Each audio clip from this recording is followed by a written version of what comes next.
So I've moved on from Chiang Mai, and I'm now in a town even more north called Pai.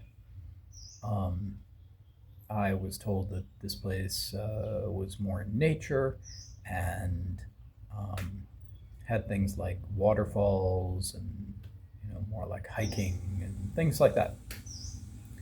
So yesterday I took a van from Chiang Mai, um, and the trip took a little over 3 hours, I guess. And what I wasn't made aware of ahead of time was that the roads getting to Pai are very twisty and go through the mountains. Um, and since I didn't know that, I didn't bother, taking um, any kind of motion sickness medication.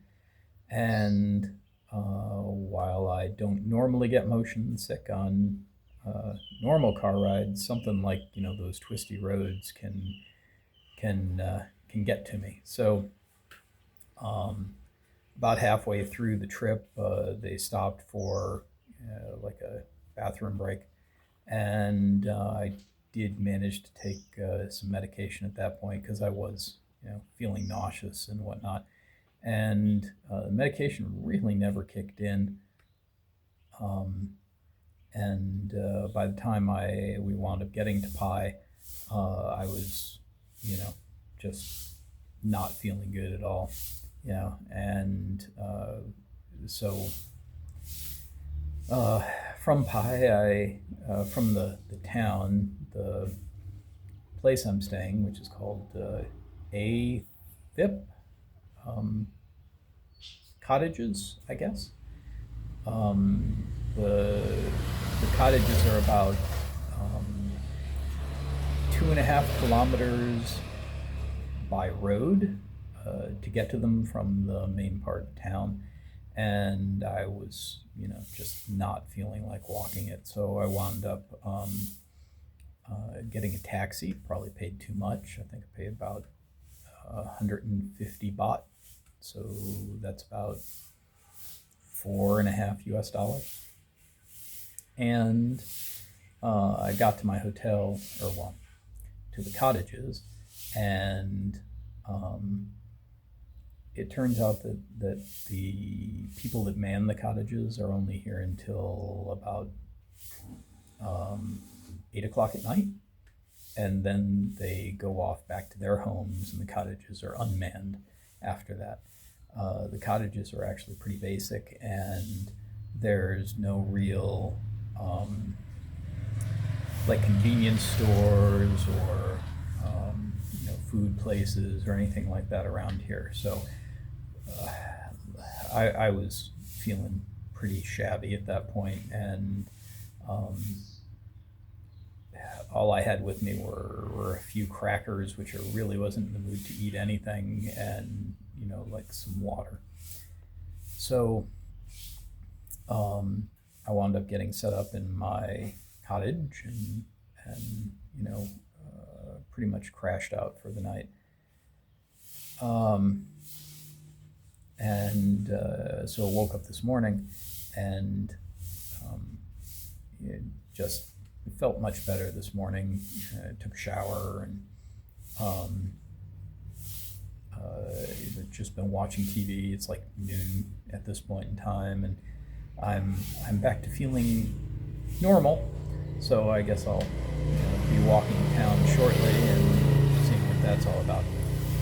As you can hear in the background, there is a road that is right in front of where these cottages are, and while the traffic isn't constant, it does seem like most of the motorcycles or vehicles that go up and down this road are noisy for whatever reason. And it hasn't been a big problem, but you definitely hear, what's going on. So let's take you inside and take a look at what this place is like, and give you an idea as far as what these places look like. There's only, I think, 4 units available here for rent. And from what the caretaker, who's the mother of the owner, was telling me, they've only been open for a couple of weeks or something. So kind of a brand new place. So before I go inside, let's take a quick look outside here. All right. So let me just walk down here a little bit. Whoops. All right. I'm gonna walk down here. I want to get to a spot where it's easy to kind of show what's going on here. So here we go. Let's switch the camera. So I guess there's a little like eating area over there. The rest of the yard is pretty much dirt and debris. And then you have these little like bungalow cottages. All right. So not overly sophisticated, but it works. And for me, the price was right. All right, so this one's mine, and you'll have to forgive me, but I did sleep in it last night. It hasn't been made up. I wiped the feet. All right, so when you need to leave, the doors are locked with a padlock. So maybe that gives you some idea as to what you're in for here. There's a internal screen here, so the mosquitoes don't get to come in. The screen does have a magnetic lock, right? And you can, open the blinds here, and you get a nice full open view with some sunlight coming in. Inside, it's small for its size, but there's a couple of chairs and a table, a very mini TV, which seems to be like circa 1980. Luckily, it does have an HDMI port, and I was able to plug in my Amazon Fire Stick. You can see the wires for the Fire Stick, coming down the side of the wall. The room does have AC. Because the room is very small, the AC cools the room very quickly, and has been very efficient from, at least last night it was. However, the main portion of the outside portion of the AC unit actually sits behind the wall, right behind where the TV is. So when the compressor kicks on to cool the air in here, it vibrates the walls pretty badly. So you hear that through the wall, and first time it happens, you may be like, ooh, what's that? But, something to notice here is the walls appear to be cracking, even though this place is new. I see a big crack there, and there's another big crack over there from this window onward. I mean, I don't know if that, harms the integrity of the building, but I don't think so. Oh, I see another crack over there too. The power in the room is controlled by these breakers that's on the wall. There's one breaker there. There's a couple breakers over there. And there's also a breaker in the bathroom. We'll see that. I don't know if they're still painting these rooms or if they think that that's finished. But so you can see the rooms aren't, in my opinion, finished being painted, but that's all right. You have a nice desk here and chair. You set up your laptop, and there's a couple of plugs over there on the wall. The chair, the bed itself, I believe that's king size. Again, sorry about the messy covers, but slept in there last night. It was much nicer when I walked in here last night. And you get a small refrigerator. Refrigerator was not plugged in when I got here, so I plugged that in. It seems to be working fine.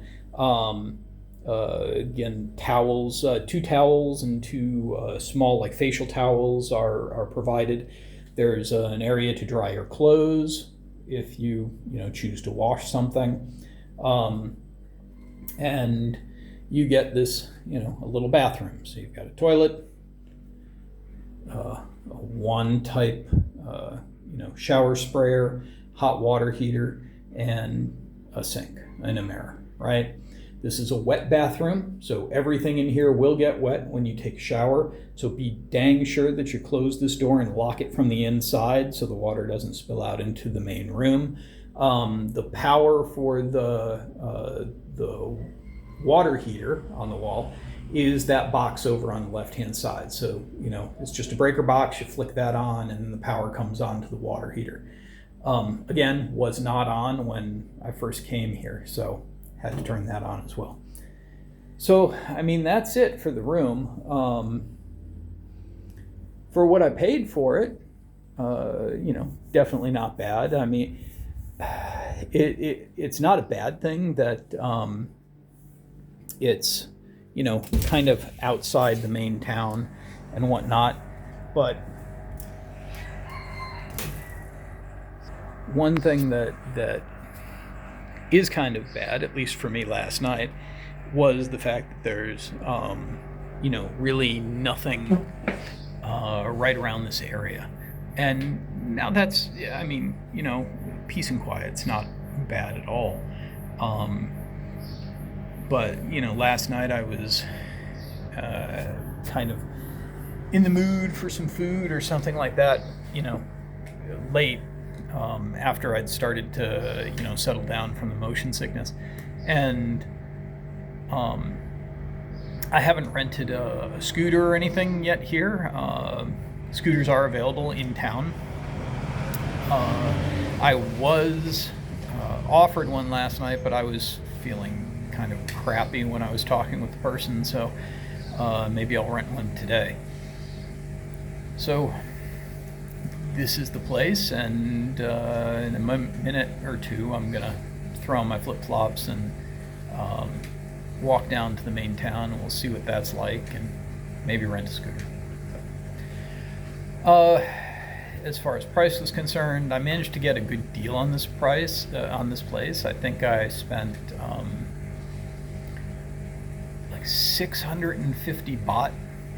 It was a special that Trip.com was having, so 650 baht would be $21 US per night. For that price, it's definitely worth it. There are, if you want anything that's in that same price category here in town, you're gonna be dealing with hostels. And there's a couple of hostels that maybe I'll check out later for after I leave this place that are somewhere between like 400 and 500 baht per night. But leave that for another video. All right. Well, so that's my experience here. The caretaker is the mother of the owner, and she's been very nice, but she doesn't really speak English. And just be mindful of that when you come here. So that's all I've got to say about this place, and till the next video.